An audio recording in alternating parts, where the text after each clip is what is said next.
everyone, my name is Kelly Gallagher and we're here at IMTS 2024. We're excited to show you the manufacturing of a next generation component, specifically the transfer case, which is installed on the E-Rod displayed here at our booth. In the next stage, let's look at part quality inspection using NX CMM inspection programming. Let's learn how we optimize the manufacturing process and improved workpiece quality. Hi, I'm Joe Gesualdi. I'm with Siemens Digital Industry Software, and we're here at IMTS demonstrating NX-CMM quality.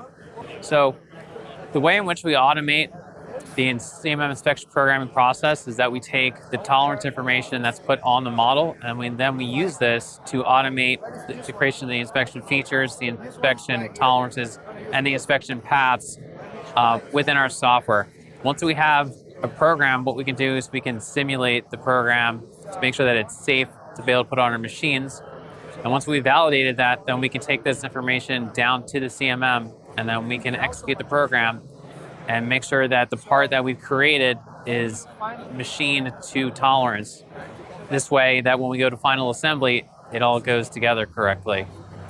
With NX-CMM, we can bring the results back in to do some results analysis too, if we need to. That way we can make some engineering design changes. But once we get through the CMM inspection stage, then we move on to the assembly stage where we put it together, and then we can put it on the E-Rod.